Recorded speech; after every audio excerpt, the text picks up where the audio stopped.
because there is so much more cargo being moved by ships and shipping is so important for global trade, we do need to reduce emissions from shipping.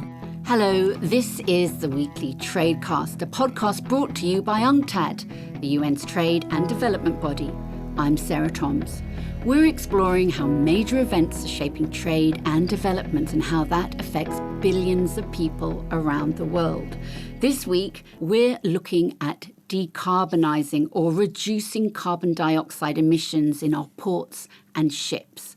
The shipping industry is vital to the global economy, with about 90% of all traded goods moving around the world by sea. But there's a big downside for the environment. As their massive engines churn, cargo ships produce as much carbon dioxide every year as the whole of Japan. On its own, the shipping industry accounts for roughly 3% of global greenhouse gas emissions. That has to change, as shipping companies must drastically reduce carbon emissions by 2050 to stay in line with the Paris Climate Agreement's 1.5 degrees C global heating target. But transforming the sector is a complicated business. More investment and innovation in alternative fuels is needed, along with big changes in ship design and port infrastructure. Now, joining me now to find out how we would go about it is Jan Hoffmann, head of UNCTAD's Trade Logistics branch. Jan is an economist. He spent many years working for a shipping company in Germany, so he has hands-on experience of sailing the seas. Well, thank you for joining us here today, Jan. So, thank you. Let me know, why are cargo ships and ports such huge guzzlers of fuel and emitters of carbon dioxide? And give me an idea of how this compares going by sea to planes, for instance. Right. Now, globally, ships move about 200 times more tons of cargo than aeroplanes. But the total emissions, as you just mentioned, are about 3% in both, approximately, order of magnitude, very similar.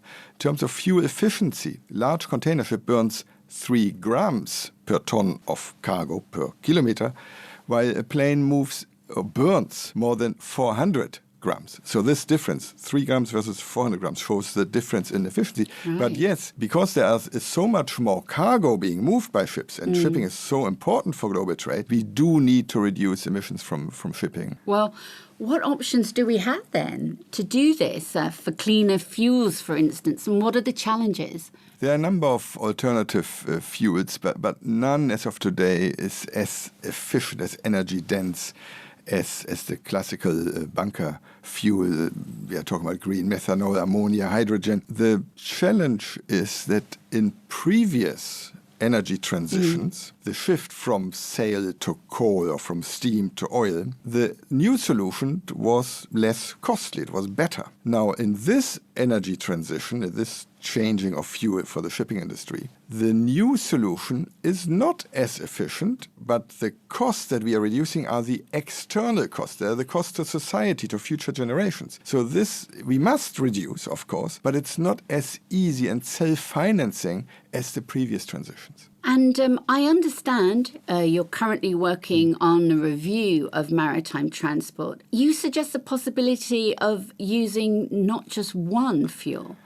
What is that and how does it work? It's not so much a suggestion, but it's a reality that we do not yet know which fuel will be the one or the best one. It may depend on certain routes, distances, where it is available. And already today, a number of new ships are so-called dual fuel ships. They use either. And it has an advantage for the ship owner because it's like when LNG prices, gas prices go very high, then I can go back to my more traditional fuel. So the dual fuel has some advantages, but I'm not sure if it is like the solution. It's more of a necessity during the transition. Well, we've established why it's so important that shipping gets greener, But how far along is the industry in actually meeting the goals of the Paris Climate Agreement? The challenge is that shipping and air was not initially included in the Paris Agreement. It was said it was not within national boundaries, goals. It was difficult to assign to countries. But this is no longer the case. With technology, with satellites, with measuring who is getting fuel where, today we know who is emitting. Like, you can assign it to the flag of the ship, the ownership, the geography, the importer, the exporter, and we show this in collaboration with partners. We show which countries are emitting how much. And this then also allows to assign the cost, the price, and to reduce. But it's not a straightforward transition, is it? What must be considered to make this massive shift? We really need a predictable multilateral framework. In our upcoming review, we have new data on the age of the fleet.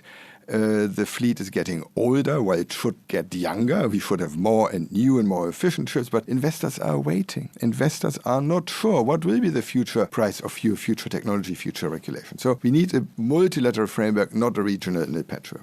Second, we need a price on carbon. Alternative fuels need to become competitive compared to the traditional fuels. And this issue of paying the right price, that gives the initiative back to those who really have to take the decision, where to go, how fast to go, and then decide what is the most cost-effective solution. As long as I pay for the negative externality, the emission, like the damage I'm causing.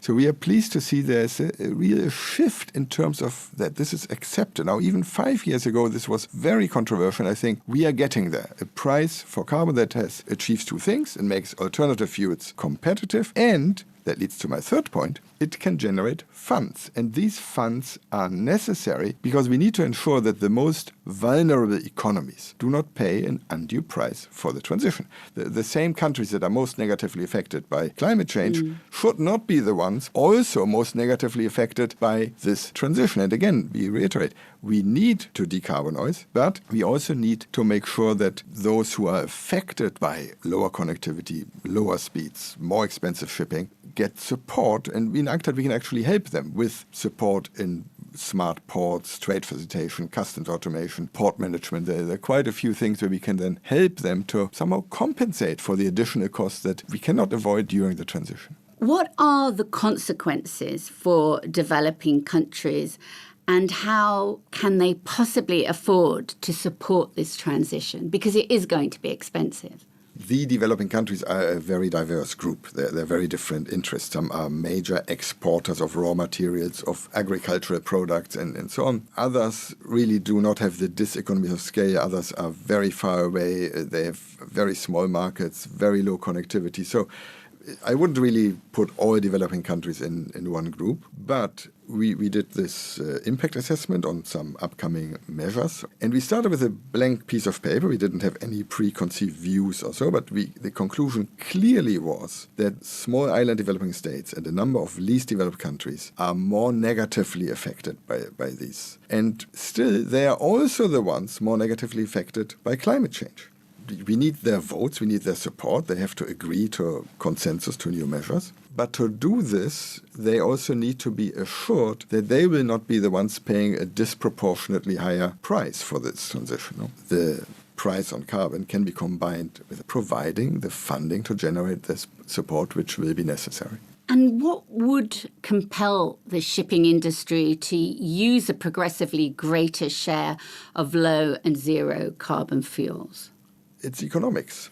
It must be commercially viable. It must be, including in the long term, right. It must be cheaper. And that is why we must make the fuels that cause the emissions, we must make them so costly that the others, the alternative fuels, become competitive.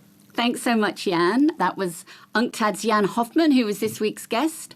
Tune in to the Weekly Tradecast next week and every week for more insights on the most pressing issues around the world of trade and development.